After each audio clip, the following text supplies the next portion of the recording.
Welcome, welcome. This is the EforAll weekly COVID coping webinar, and we are delighted that you are joining us. We just opened the doors, so we'll let some people arrive before we dive in. Panelists, you can all wave and say hi. As you're joining us, if you feel like it, type in who you are, where you're coming from into the chat, what your business is. We'd love to know who is here, and we hope to have some time for some interaction with you later as well, in terms of question and answers and comments. We are recording the session. Thank you for pointing that out, Casey, in case anybody didn't know that.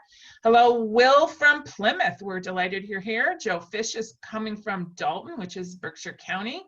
We have Lori from AST Scuba. Welcome. We are so glad that you took some time to join us.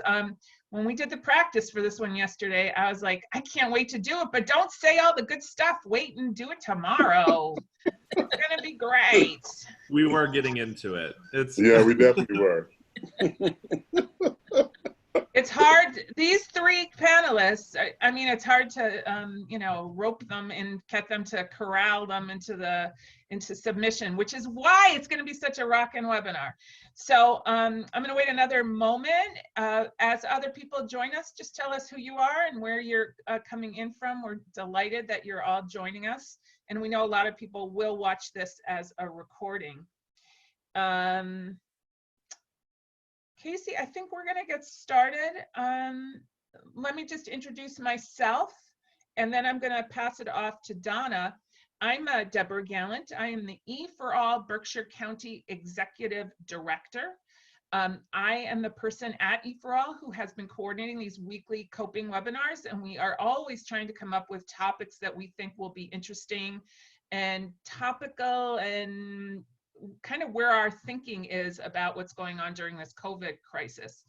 But before we get started, we have a custom that we have a little centering exercise, just 2 or 3 minutes. And because I'm not the centering exercise person in EforAll, I'm going to hand it off to my colleague Donna, who is EforAll South Coast. And she's just going to lead us for 2 or 3 minutes, and then we'll get right into our subject matter. So Donna, take her away. Thank you, Deborah. Welcome, everyone.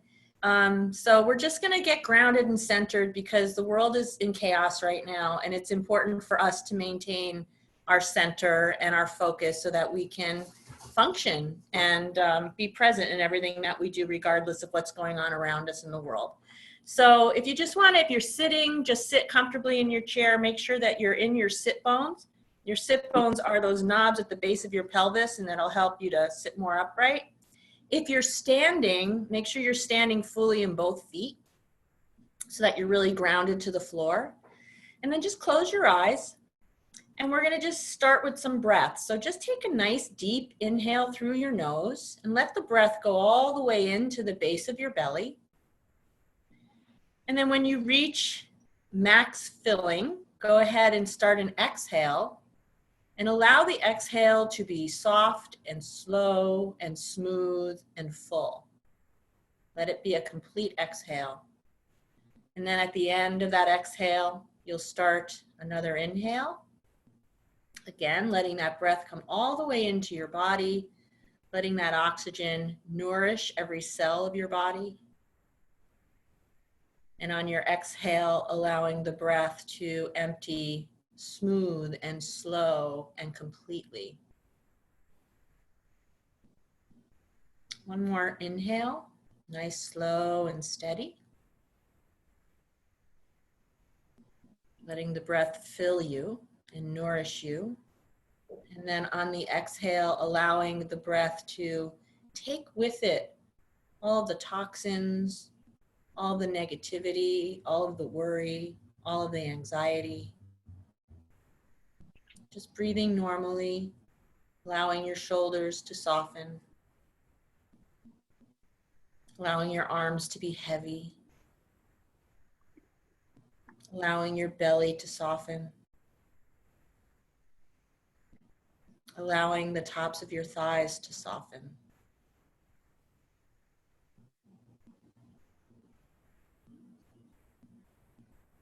Becoming fully present in the moment. On your next exhale, just open your eyes. And we thank you so much for that, Donna. It always sets us up for a mindful session, which I'm sure we're going to have anyway. Thank you so much. I hope you'll stay with us, along with all of our attendees who are joining us. Again, my name is Deborah Gallant. I'm the Executive Director of EforAll, Berkshire County. This weekly series of webinars is being put on by EforAll across the country, across all of our sites, to help people cope. This is a crazy, isolating time, and every week I come up with a different topic. So this week we're going to be talking about what will a post-COVID world look like for small business. And I reached out to the program people in all of our sites, and they came up with amazing panelists, and I'm going to let them introduce themselves and tell you about themselves. But when we had our practice yesterday, I will tell you, we started to get into it, and I was like, stop, don't waste it on the practice session. They are great. We're really going to get into it. So here's how the format's going to work. We're going to unmute each of them in turn, Leora, John, and then Morgan, to talk for just 3 to 5 minutes. They introduce themselves, tell you who they are, and kind of what they're thinking about right now in this space. Then we're going to go into some specific topics, and we're going to get a real conversation going among all of us. We encourage you to ask your questions, to make your comments. Casey, who is at the moment the light bulb. Casey, just turn your video on for a minute so you can wave at everybody. Come on, Casey. Morning, there everybody. he is. Casey is running the tech for us. Thank you, Casey. He will be monitoring it all. If one of you has something you want to say and you want to contribute to the conversation, you can literally say, raise your hand, and then we can unmute you and we can see you in this conversation as well. This is, no one has a rule book here. None of us, Leora, do you have the rule book? I don't have the rule book. So here's the thing, we're using what we hear, what we know, our instincts, our knowledge, all the people we're hearing from, and trying to make some sense of this for ourselves, for the businesses we work with, and for all of you. So hopefully you'll come away with some points of view you maybe didn't have before. And I don't want to waste time talking. So I'm going to hand it off to Leora, who's going to talk for about 3 to 5 minutes, tell us a little bit about her. She came to us through EforAll Roxbury. So you're on, Leora. Okay, so just to be clear, you want a little bit about me and what I'm thinking, my thoughts. Okay. Okay, so thank you so much for having me, everybody. Again, my name is Leora. I'm from Boston, and I taught a couple classes for the Roxbury cohort on strengths and goal setting. And I know Kofi, who's the executive director there, because for 4 years I ran a nonprofit called Bread, which focused on providing programming and support for entrepreneurs from Roxbury, Dorchester, and Mattapan in Boston area. And I was also the former program manager of Accelerate Boston, which is a similar model as EforAll. So currently I'm a coach and an instructor for a biotech and IT workforce development program in Cambridge. Not any of the technical stuff. I focus on the professional development piece of that. And I have my master's in applied positive psychology from UPenn. So positive psychology is the science of well-being. And I like to say that it's not about positive thinking. Positive psychology is not about positive thinking. It is about thinking accurately.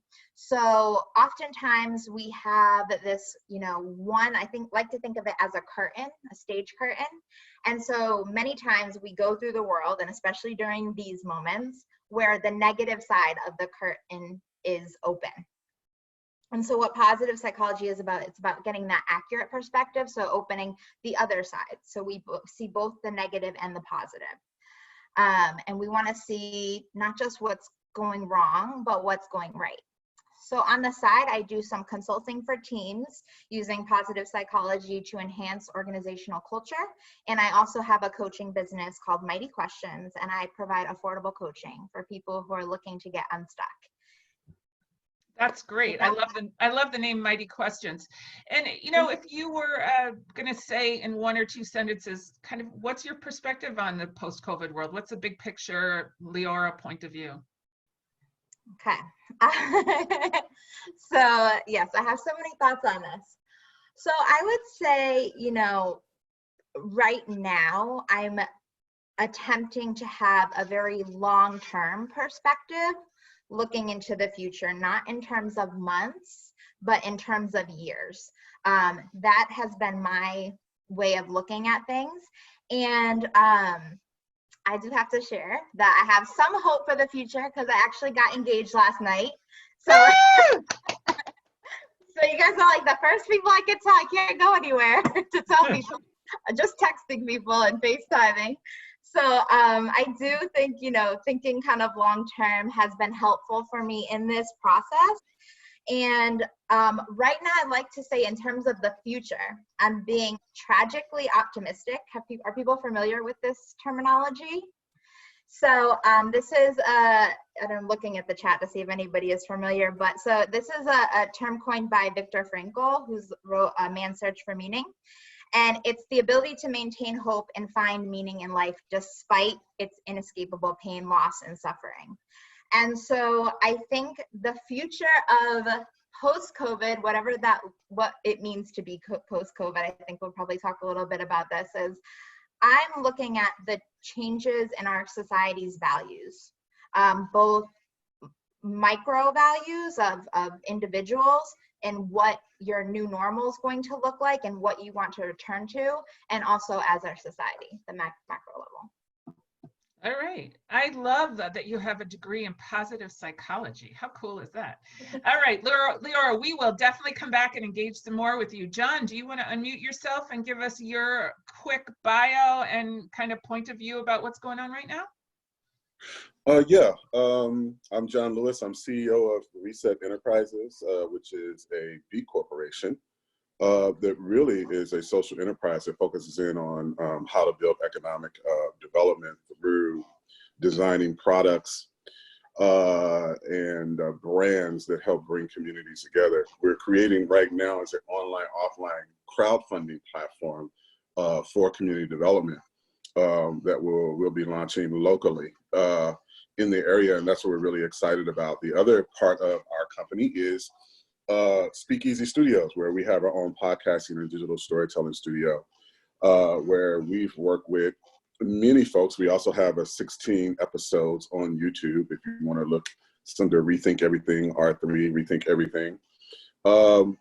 And we use narrative development to how we use narrative development to positively impact communities. Understanding having the right narrative can also have a bottom line on the economics and obviously our positive psychology and moving forward. So we do a lot of interviews and curate individuals who are doing really awesome things within the community and also in the world.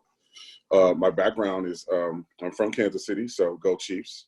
And the other part of what I think is very interesting, I'm kind of the fusion between being an activist, working in nonprofit, and also for-profit. So, and a lot of my work has been, directly related to having publications and working with nonprofits as executive director in terms of leading them through vision and operational strategies, especially through tough times and also changes. So for me, this particular point in history is something that I really like because I think that, I use 3 words: disruption, innovation, and transformation, because I think that those are the 3 things that we should really be focusing in on at this point. We had a major disruption. What does that really mean to us? What does that really mean to our community? How does that raise our consciousness, and what we're thinking about? And 2 is innovation.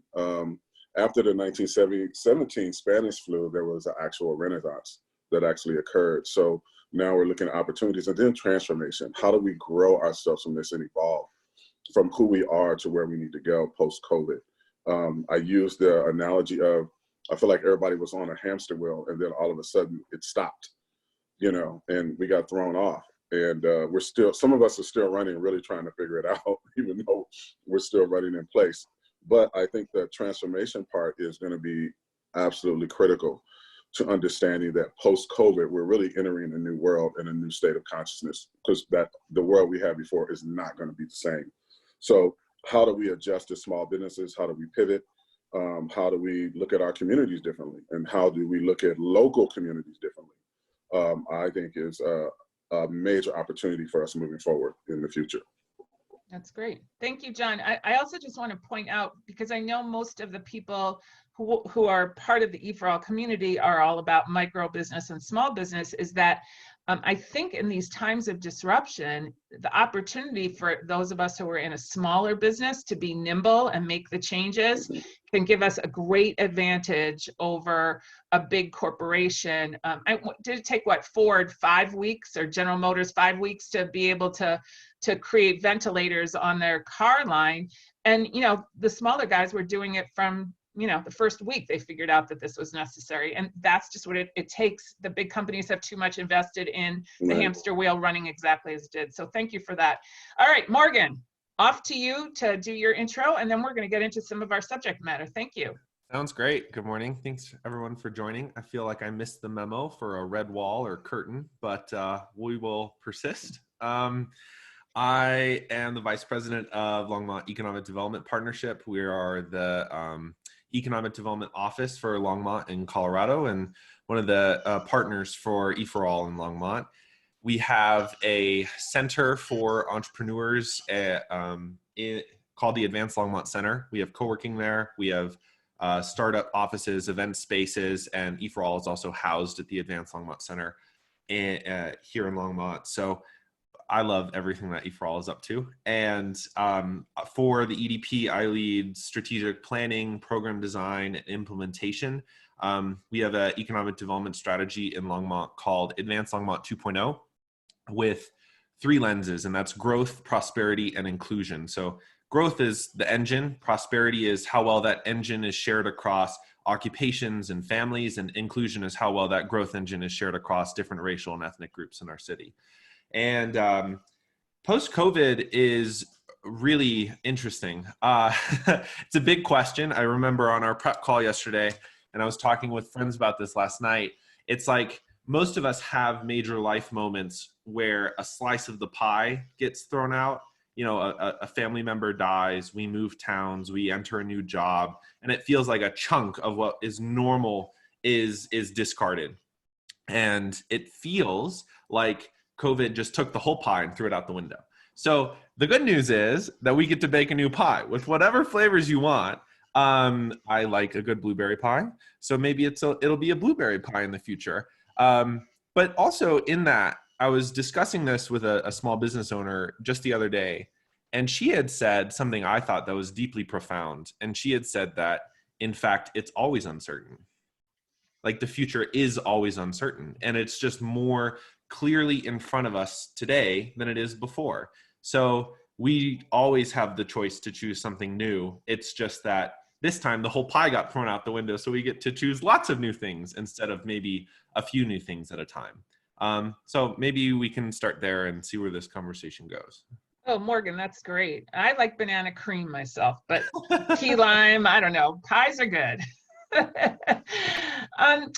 Thank you so much. And now I want to remind people who are on the call that we would like to hear from them as well. So if you have comments, thoughts, contributions as we're going along, I know Leora has given Casey some questions to trigger along the way to get some thought starters going. But I'm going to start with sort of a big question, and what we're not going to be able to answer it. We're not going to spend the whole hour on it either, is what will the world look like after this?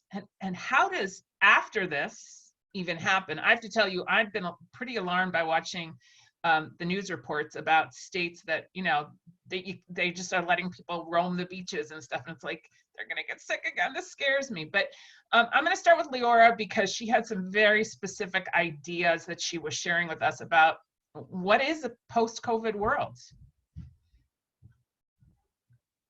Well, yeah, I don't know. I'm trying my best to touch upon this. I mean, I do think one thing I was sharing with Deborah was, I think that we will have different posts. Like, what is post-COVID? What do we mean by post-COVID? Because in the near future, I think that we're, according to news reporting and the CDC as of yesterday, that this will flare up again and potentially be worse. who knows? I live again in Massachusetts. I know people are from all over the place, and Deborah, you mentioned every place has different requirements right now, which I think can definitely be concerning for us as a nation to not be moving and unified together. But I think that it could be different waves, and thinking about what does that mean, especially for the audience, which is small business, right? Because I think we'll talk a little bit about values later, but this adaptation, I think there's going to be some adaptation that's going to take place, and adjustment, and I don't know, crisis period, some type of new normal, crisis period again, new normal, and wondering how we will adjust, and if our adjustments, I kind of think of it like, are we going to be numb to this at some point? I hope not. But sometimes when you watch the news, it's like these people are protesting, where I have so many thoughts on that, and that's not really related to this, but actually heard a really interesting analysis that it is actually coming out of a place of systemic racism, where because so many people of color, Black Americans, Native Americans have been impacted, that a lot of white Americans are like, just let us out. Like, it's not impacting us. So I thought that really resonated with me. But yeah, I just am curious to hear what other people think, because I think it's going to take this period of adjustment and to be in a constant state of what will our mental health look like as well when we have to deal with this collective grieving and mourning, particularly as more lives are lost. Yeah, I actually have been wondering, let's say that the mayor or the governor of Massachusetts says after May 4th that you can go out. Who wants to plan the first event? Would you go? Would you wait? How do you know it's really safe? How does that governor know that that's good? I don't know. I Morgan? don't think we're having any events, and just look at, sorry to interrupt, Morgan. No. Look, Facebook has canceled all events through 2021 that has more than 50 people. Mm-hmm. So pay attention to what these big tech companies are doing. Mm-hmm. Like the founder of Twitter canceled all his travel for like the year early. So, All right. So Morgan, what's your thoughts? I mean, yeah, the Polis, our governor in Colorado, had announced essentially kind of the slightest of easement from our stay-at-home order that we have called Safer at Home that should begin next week. And it's the same order. It's just that if you're working in an office now, you can have up to 50% of your office workers at the office, but restaurants are still closed, and I mean, everything else is still closed. So it's like the first step out. And I think one thing I'm involved in planning a startup week here in Longmont, and we went back and forth for a couple months, and we had a very similar discussion of, well, even if the stay-at-home orders go away by the time the end of July, which is when our startup week is traditionally, who would show up? Would it even make sense to host it? Is that the responsible and ethical thing to do, to say, oh, you got to come to in-person events to get the education that we're offering? So we're transitioning that virtually and online. I think at a broader level, I'm wondering a lot, and I've been rereading, not necessarily my economics Bible, but it's a great book, The Small is Beautiful by E.F. Shoemaker.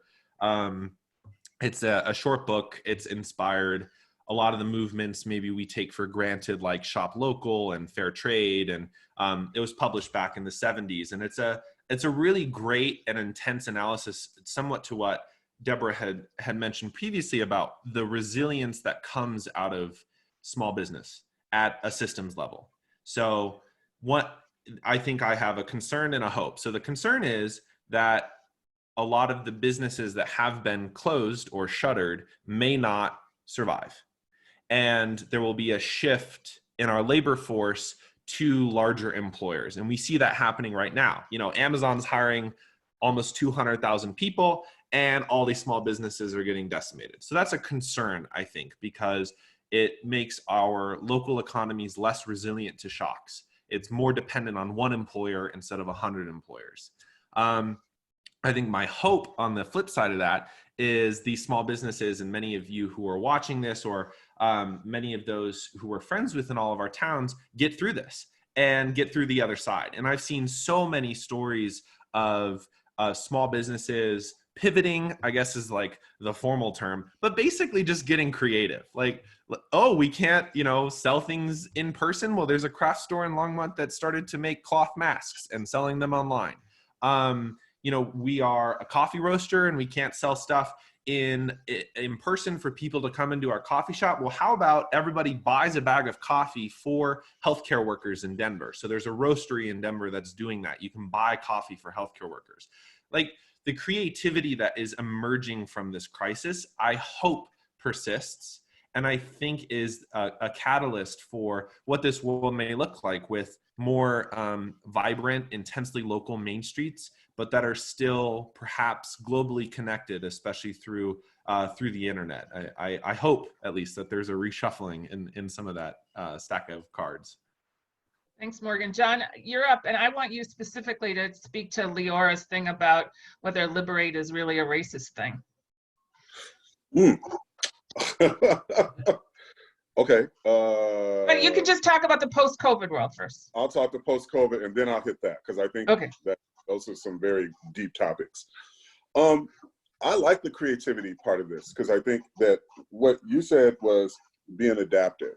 And if you're able to adapt and you're able to pivot and be agile, this is the game as of what's happening right now. So, and I think small businesses are poised to do it more than large companies. I do think that we need to look at what I feel like is what is our, and I'm going back to you, Lenora, what is our value system? I think people are asking for more transparency. Again, like you, I started reading Bill McKibben's book, Deep Economics, which is another saying, talking about local, because we're seeing that the top-down, trickle-down strategy is just not working. So local communities have to adopt a trickle-up. And as it relates to when we talk about race and gender and those people who are inclusive, we're looking at a new landscape of entrepreneurs. And I think we got to be honest about that in terms of minorities are 34% up in entrepreneurship. And when we talk about minorities, when we talk about women, when we talk about gig economy folks, we're really talking about those individuals and those communities that are very resilient, because they have been traditionally discriminated against. So they're not depending on the traditional structures to bring them out. So they are forced to be creative on an everyday basis, and they're used to it. So those are the ones that I would see that you would want to marshal your resources around as it relates to this, what I call trickle up. Mark Cuban talked about this the other day, is that the traditional white male person in business that we are building the traditional financing and structuring and resources around does not exist anymore. That landscape has completely changed. And it's almost like, did y'all not get the memo? I think what's funny is that the whole federal relief program was around this misguided conception of what business was really like. And people like Danny Meyer from the Shake Shack got his $10 million, and then at least he had the sense to reality check it and give it back. But that's not supporting Main Street. That's supporting Danny Meyer. That's completely different. And I think that what's happening is that people are standing up. There's a big push for diversity, equity, and inclusion. And all these things are being unearthed again. I mean, like, because it's not like we, but I feel like that we need to look at ourselves as empowering our own communities in ways that allow us to be self-sustaining and more resilient. And really, what I think, and I like from Morgan really talking about, I think the local communities and local governments can fill the gaps of what the PPEs are. And then we need to begin to look at really challenging our government, our community development corporations, and also our community banking to really redesign their products and services to be more equitable and more designed towards these non-traditional entrepreneurs of this big landscape. It's not just Black folks, it's also women. It's also millennials. You know, it's also them, because they're the ones who are really holding the economy together, even if you're just employing yourself. You know, so these are the things that I'm interested in, and I'm saying, hey, let's look at this, you know, a little bit deeper. And I've even heard some entrepreneurs saying, hey, okay, look, I need to pivot. I'll go ahead and get my unemployment, and then I'm going to design my online consulting business. You know, this is what's going to happen. People are having to be, like you said, more creative, really tap into their creativity. But also we have to look at, in terms of post-COVID, having a better advocacy and understanding of what the demographic landscape of the small business entrepreneur looks like. And we have to double down on investing in them, or else we're going to have trouble moving forward. Well said, well said. All right, now give me 1 or 2 minutes on Leora's thing about liberate, and then we're going to go on to our next subject. Do you think that it's a racist thing? I think that well, it is racist, but it's from the problem with it is that we've always had, what you're seeing is the manifestation and clear manifestation of decades of institutional racism.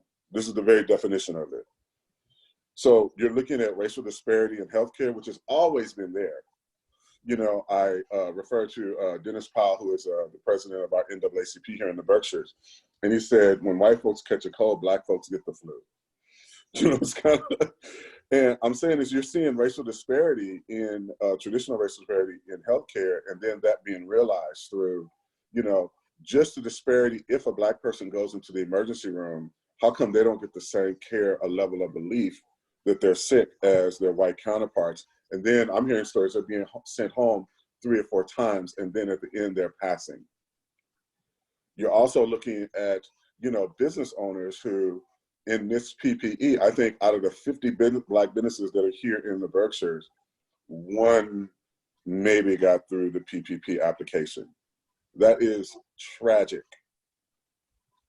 You know, that literally makes no sense. Well, the reason that Danny Meyer got his money is because he had an accountant or a bookkeeper who could sit and fill out all the paperwork in 15 minutes. And the rest of us don't keep records that way. We don't have an accountant. We don't keep records that way, and we're trying to survive, and we're also taking care of our kids. You know, those are things that you're right. We don't have that. So if you don't have those staff, then that's where the discrimination lies. It lies in the structure. And so we're, as a Black Economic Council, which I'm chairman of also in the Berkshires, is looking at the criteria and really challenging community banks and also community development corporations to inspire them to present other options as it relates to the creativity of how we structure products and services to finance not only Black businesses, brown businesses, women, and millennials. Because when you add them all up, that's the majority.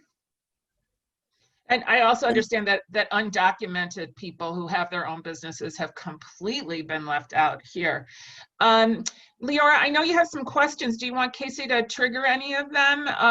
And I also want to give Morgan and Leora both a chance to sort of sum up or react to any of this. What will the world look after before we go on to the next subjects? Sure. Casey must have put the first one in the chat, and then I want to just comment on something that John said.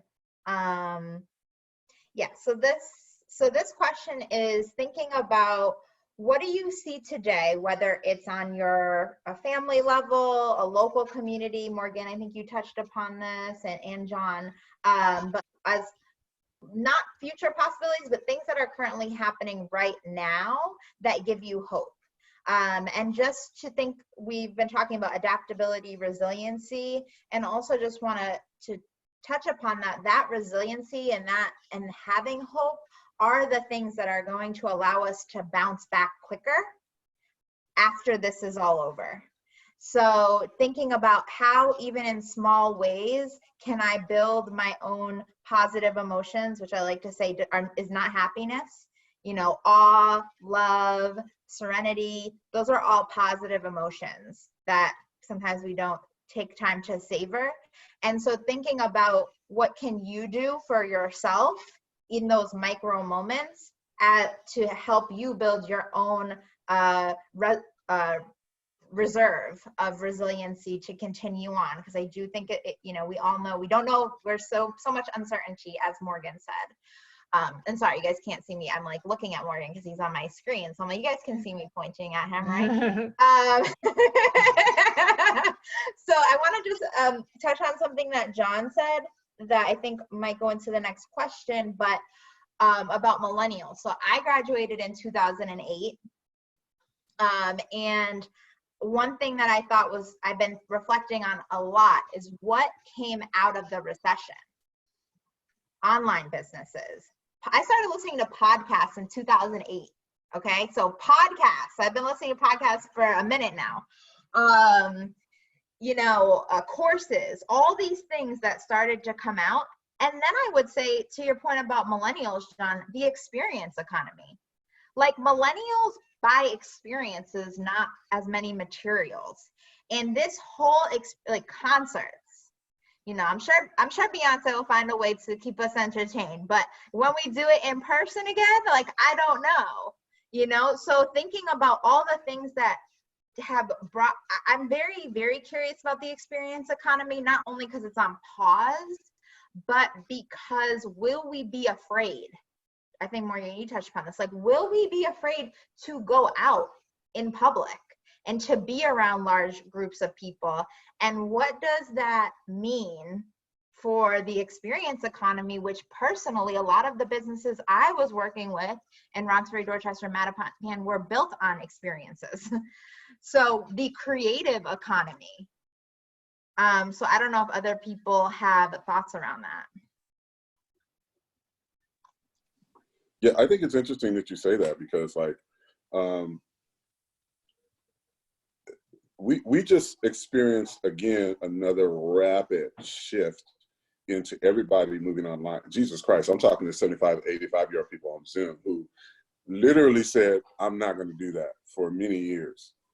But you're also looking at 5G coming online. So the world that we're going to step into past COVID is going to be very different than the one that we just experienced beforehand. I think, and when you talk about the experience economy and creative economy, I remember 2 weeks ago, the day before Easter, was the first time that I had seen all of my cousins on my dad's side together in FaceTime. That we were all able to use that technology in that way, because we didn't have any other alternative way to connect and communicate in person. And I see that that's the new world. Even though we are separated, there's more opportunity for connectivity. I think there's going to be a lot of creativity in the experience economy. I think about Michelle Obama and DJ Nice or whatever that came out, and people are throwing parties online and things of that nature. The future is going to be what's happening, and you're seeing it already. People are testing the market, and unfortunately, it's an experiment because we've never dealt with this before. So people are going to be walking out, and we see those individuals have pent-up demand. People are hitting the beaches and all that, and now we're going to see what happens. We're going to see what happens. Now, half of the people will stay at home, and half of the people will go out, and based on what happens, that's what's going to build, either the confidence. Do I think until a vaccine is probably, in play, I think it's going to be very tentative. I think for millennials, and I think for Zers and people who are adaptive and creative, this is your market. This is it, but it's not going to be about money. It's going to be about experience. It's going to be about values. It's going to be about authentic connections, transparency, because what we're seeing now, even moving forward, is we can't even get the news straight on where COVID is, where it started, what medications are right. We just do not have transparency, and people are going to double down on authority. Who is the best person I can listen to get the right information? Right now, everybody's going to their corners and following their confirmation bias, But now I think people are now trying to figure out, what the hell is really going on, and how can I have a trusted source? I think even mainstream media is going to suffer big time after post-COVID, because people just can't trust them for good information. They're too busy fighting Donald Trump, and people are supremely dismayed with that.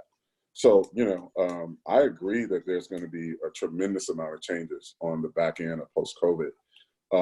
But if you adopt certain values and principles like adaptability, being able to pivot, being creative, then that is what we should be focusing on. And also on the inner. I love the fact that you went deep, because this whole scenario of us actually getting off of the rat race, like think about how many people were just going through the daily motions every day. My business partner, he said, I felt like the universe said, no, sit down and set us in a corner and think about ourselves for a while. Put us in time out, you know. And but John, I think that that's hard for somebody to do if they're in panic mode, right? They're, how am I going to feed my family? How am I going to educate my kids? Spending the time to be strategic and innovate is really hard if you're in disaster crisis mode, and it's hard to get off of it if you're scared, if there's a lot of fear. I want to come back to that, but Morgan, do you want to say anything about this value thing as well? Are we fully transitioning into value? Yeah, I think we have. I think we're there. Are we there? I mean, one of the things. So there's that. I don't know if I will brief. I don't know if people know the donut, but the donut's brilliant. So basically, there's an outer boundary to our activity on Earth, and if we cross that boundary, we really get into trouble with each other, because we pollute the oceans and we convert too much land and we deforest everything and we cause climate change. And there's this outer ecological boundary that if we cross, we destroy our own planet. But we also have a responsibility in what we've been talking about to each other for a social foundation, that society, that people are fed, that they are housed, that they are educated, that they have the dignity of income and work, that there is, equal rights under law. And what's funny, so if you think of the outer boundary as that, and then the inner boundary as that, the goal is to land in the donut. We're supposed to be inside the donut, where we don't cross our ecological boundary and meet our social foundation. And as you can imagine, we are both simultaneously overshooting our ecological limits and undershooting our social foundation. We are whacked out of proportion. And one thing that interests me is it's never explicit, like the language around the donut is never explicitly stated when we talk about the millennial generation or Zoomers, but there's a lot of professed values that align with that vision, whether it's about the social responsibility of businesses, that business owners are critically thinking about their place in the world, right? The B Corp movement, as John's mentioned before, like that's a real great example. There's a lot of millennials who profess from like a data perspective that they're more keen to see companies be socially responsible than paid more. So like they go take a pay cut to work for a socially responsible company. And that's in really large numbers. Is that across the board? Are those just white people? Who knows? But I think that we are reckoning with a simultaneous value shift as new generations come into power and can operationalize their values, and the cracks in the system that were already there, as John's pointed out, that have simply been further illuminated in this current crisis. And I think that's true when we think about racial health disparities, racial wealth disparities, where I'm personally deeply concerned. And I saw a question in chat about businesses who are unable or unwilling to file for any kind of funding because of their relationships to traditional funding institutions, because they don't have a good banking relationship, they don't have credit to supply, they're a cash-only basis, they're undocumented. I mean, we in Longmont have almost a 30% Hispanic or Latino population, and a good chunk of that are Spanish-speaking monolingual entrepreneurs. And we know that this crisis is decimating their business because of the industries that they're in. And from a community wealth building perspective, we are not functionally able in our current like system design. Like it's like a Band-Aid. Like, okay, the city opens up $100,000 for businesses to apply for. Well, that money's going to be gone in 3 hours, and it's going to help 5 businesses. It's not a systems level solution. We don't have yet the those systems designed to move into. But I think it's bubbling up. Back to that trickle up approach. I think that there's unique and innovative approaches And in this new world, these values will be, in my opinion, easier to share because we have stuff like Facebook, we have blogs and podcasts. And I mean, the amount of information that's free flowing is insane and overwhelming. It's finding the right pockets that we can transmit this knowledge across different communities where we know Roxbury's doing this really well. Okay, Longmont's doing this really well. Can we copy each other? And I think, or at least learn from each other. I think that may shine the way where we begin to not just profess our values and say, oh yes, the donut, yes, we shouldn't destroy our earth, but also operationalize them as small business owners, as policymakers, as community leaders to say, okay, let's really have not just a conversation, but let's take that conversation and build some stuff around it. I love all this. This is going to be so limiting to only have an hour with you three amazing people. But I want to actually make this really pragmatic because I think one of the issues that small businesses have, we did a talk on pivoting last week with Eric Ashman. It was fantastic. But there's got to be more than the local craft store starts making masks in terms of a pivot. What are the business trends? How are people? So one of the things I had on my discussion list was, I drove past a paint store the other day, and I used to spend hours in a paint store looking at chips and colors, and we give me a thing of this. Now it's curbside pickup. Will people not be going to stores anymore? How does that change how we do the old business we did? And does it create opportunities for innovation to do more things at a distance, at an arm's length? I don't know. I wanted to open this question up. I know I didn't really prep you guys for it. How can an individual business owner, is a barber going to start cutting people's hair in the backyards? Is going to be a barber to go? I mean, what are we going to be doing now? I mean, I can jump in. I've been thinking about this. I've been working on a side project, interviewing small business owners, trying to see what people are getting creative about. And one thing I don't want us to miss out on is how technology can enable this transition. And like, this is a huge asset we have, and we don't, and there's a lot of inequities in terms of access to that technology, training on that technology, but to the paint store. Can that paint store create a relationship with their customer using their online portal where you can hold up a tablet or a phone and have all of your color swatches on your wall? Like, that is both enabling the customer relationship between the business and the client, and it's also boosting potential sales and revenue, even if the retail function has been closed or has substantially changed. I think technology is not a silver bullet or a panacea in this regard. I don't think we should think of it like that.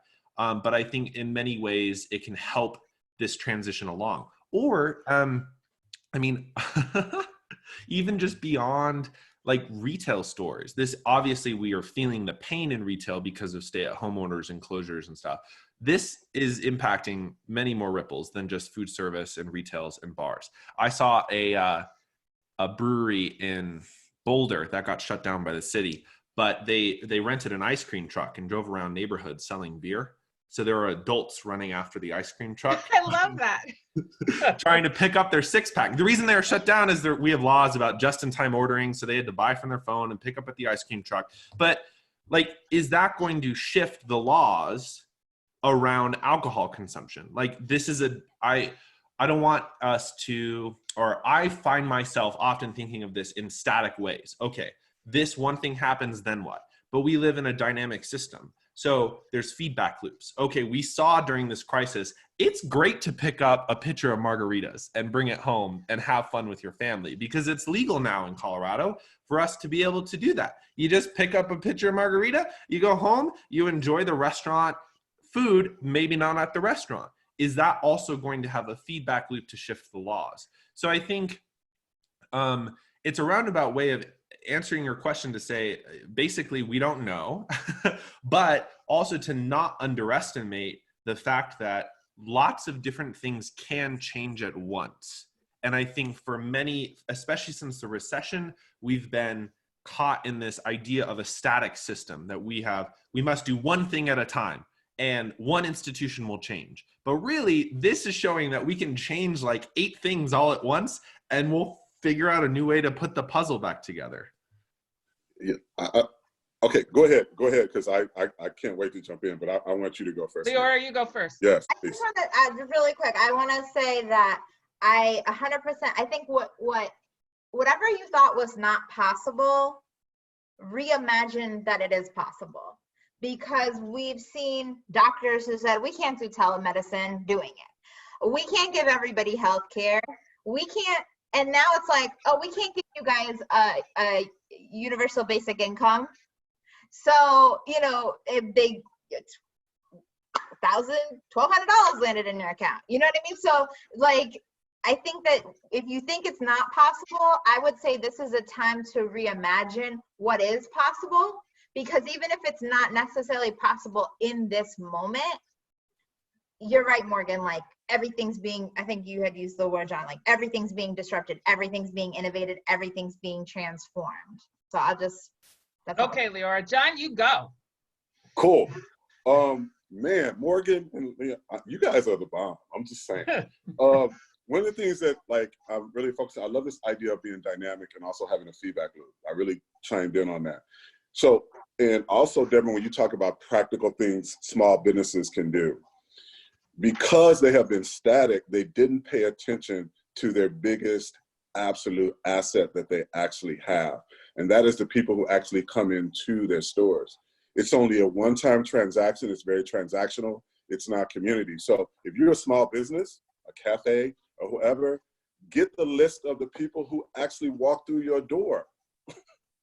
Build a social community out of them. Create a survey, ask them what they want. This is what you mean about being dynamic and a feedback. That is absolutely the most practical thing you can do, because your brand is already solidified with them. Secondly, look at new ways of engaging them via your brand, via products or services. That is the second thing you can do as a small business. Because think about it, if in fact you have a barbecue restaurant and people like your barbecue sauce, then you need to bottle your damn barbecue sauce and give them a cookbook so they can learn how to barbecue at home. John, I have an actual example of that. Please. If people from Boston, El Colon, Fenway location, I'm obsessed with their hot sauce. I've Googled recipes on like how to make this hot sauce. So I get an email in my inbox last week that's like, hey, we're now selling jars of our hot sauce. What? Immediately responded, like, I would like to order that. Like, have you guys always done that? Like, because I was trying to make it $10, but it's worth it. Like, I'm gonna buy that, you know. So, and now I figured out after last week they'll last me for about 2 weeks, so I'll be back, you know. And I bought something else when I was there too. So I think you're totally right. I'm like, why didn't you guys always do this? So I love seeing that innovation and just thinking slightly outside the box. Yeah, it's about diversification. And that's what people are going to see. You can't be a one-trick pony. The only thing that you need to focus in on at this point, if you're a small business doing services, is building the community of your customers. They will tell you how to innovate if you allow them the feedback group and give them value for free. Gary Vaynerchuk talks about this, you know, jab, jab, jab, right hook. Give them value for free and then sell them your product. What happened is again, everybody got lazy and transactional, and we call her Miss Corona. Miss Corona taught us a whole bunch of things. That's an understatement. Just to jump in on Yeah. this, there's a kind of a case in point to like asking your customers what can we provide. So there's a and it is free. Like you just get to test it. Like you don't need to pay a consultant. You don't need to run a social ad. You just try something and see if people want it. There's a wine bar in Denver called Noble Riot that now sells fried chicken called Noble Fry It. And that's just because they asked their customers. They said, what can we, and they're like, well, you know, we like just some different food options. They're like, okay, we'll sell some fried chicken. You know, we've never done this before. And I think that's brilliant. Like that is harnessing the biggest asset that any small business has, and that's customer relationships. And that what customers are going to buy from you is how you make profit, and that's how you stay afloat. That's it. Like, you know, that's the basic fundamental. All right, go ahead, Leora, and then I want to get to our last topic. Yeah, just to add, and Deborah, I can send you the link. I was listening to a podcast yesterday where they were interviewing small business owners, mostly like coaches and consultants, and talking about, like, because I know we've been focusing on products and services, and products. So talk about services. Also remember, I think this woman made her, and I can't remember her name, but she was the first person interviewed Patrice Washington, and she's a money coach or finance person. And she was talking about thinking about yourself as you're still needed. Like, what is it? So don't give everything away for free, right? Like, definitely want to have ways for people to find you, but don't just throw out the value that you offer, because as we're transitioning into this new economy, whatever it is, you still have value. And you might have to adjust for a bit, but don't just, give everything away for free or whatnot. Think about how you are pivoting and still think of yourself as adding value. And if you're not offering a service, like if you are holding back because you feel like, oh, this is a bad time, you could actually be taking away the one thing that somebody might really need to get through this. Yeah, I actually have a client who I'm going to share their story a little bit because I think it's very informative. He has a business called Campground Views, and he actually sells campgrounds, 360 videos that they can use in all their social media. And he created a Facebook group about 18 months ago for campground owners to talk about promoting and marketing. And he has become a thought leader in his space, and he's creating an online virtual trade show of campground owners who are all, by definition, dispersed and isolated and don't know who to look to for guidance. And he's creating $49, and he's offering scholarships if you can't afford it. And he's hoping for 1,000 people to join him online in this venue. And it's a matter of creatively pivoting and understanding what all his assets were, which were these connections and this list of campground owners. So Mark is doing great stuff, and I'm sure you've seen other things. I am so close to the end here, and we haven't even really touched the subject. We wanted to talk about collaborations. We wanted to talk about the gig economy. I want to just open the mic for each of you in turn to give us a minute or so of kind of how you're thinking about the post-COVID world, or summarize what you feel like you want people to know. And Morgan, I'm going to you first. Unmute yourself and give us a minute of your best stuff. Of my best stuff, I would say that, as we've mentioned, anything is possible. Whatever you want, do it. The pie's been thrown out the window. Try it, and it will probably fail. Welcome to entrepreneurship, but it is worth trying. And in that trying, it is important, and what we were just touching on, to not lose sight of the fundamentals, that you have a customer base, they purchase from you every so often at a certain price, and that determines your revenue. And if you come back and can grow the number of customers and the number of times they buy from you at a price, that you can increase your revenue. That is now maybe it's a new product, right? This is the creativity. It can be disruptive or innovative or transformative, but in this world, those fundamentals are not shifting. That's still the small business world that we live in, even if everything else around us, including the pies, have been thrown out the window. Oh, Morgan, that's great. I kind of wish I'd let you go last now, but John, you're going next, and then I'm going to let Leora finish us. Okay, I see this as an analogy I used yesterday, as we all are familiar with Etch-a-Sketch. We all created all these crazy, massive, complicated lines. And now you get the chance to just turn it over and shake it again. Everybody shake. Everybody shake. And do some really cool stuff. I think that we have to look at being more genuine and authentic in our approach to each other, our communities, and engage in what I call radical collaboration. Meaning that radical collaboration is really about creating what I feel for you, as you're talking about the systems and designs that we can create. We can create a new system and design a new system locally. I think doubling down locally on local economies, local currencies, local opportunities to crowd share and crowdsource things as way of doing things in terms of innovation, I think that's where we are. And again, I love what Leona said about reimagining, having the ability to know and understand that you can reimagine anything, and no matter how hard it is right now in terms of crisis.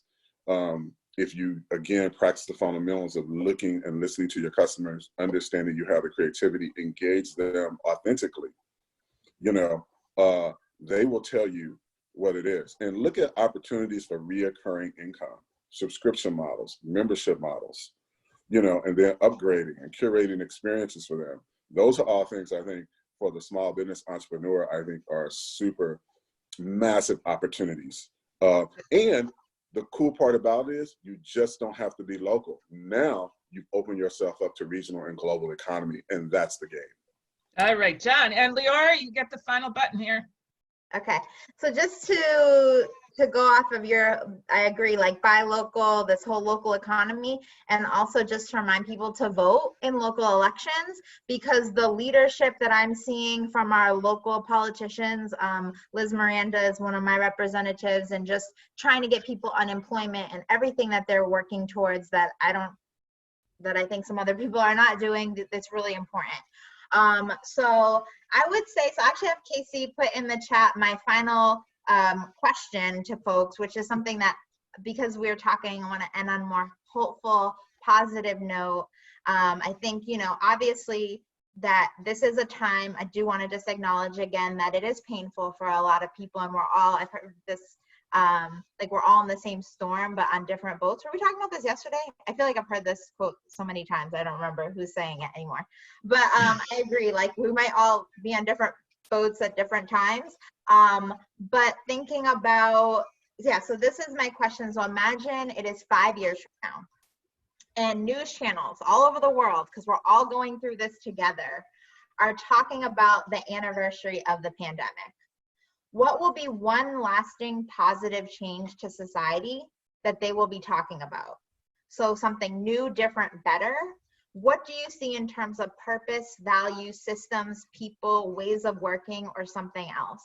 And I just leave us all with the opportunity that we can, even in our own small way, we have the possibility to contribute to that change. So whether it's you have kids at home and you're spending a little bit more time with your kids, like how will that change society for the better in the future? And to not lose that. So one thing I've been thinking about is, yes, who are we now during COVID, but who will we be as a society after? And how can we use some of the positive momentum, the gratitude, the collaboration, the giving, and carry that into a more positive future for hopefully all of us? Oh my goodness. You guys are so amazing. This was the best, by far, webinar we have run. I feel so jazzed by the opportunity to help create the future, and I'm sure anybody who is with us or is watching the recording feels that as well. I want to just say thank you to John Lewis, to Morgan Smith, to Leora Rifkin, to Casey, our tech guy. Casey, you can unmute and wave again if you like. We do these every week. We have next week, this is going to be really inspirational. EforAll entrepreneurs who have successfully pivoted, and they're going to tell their stories. So same time next week, Wednesday the 29th at 11 a.m. Thank you all for coming. EforAll is here for you. We want to see you all come out thriving at the other end. Thanks everyone, and goodbye. Thank you. Bye.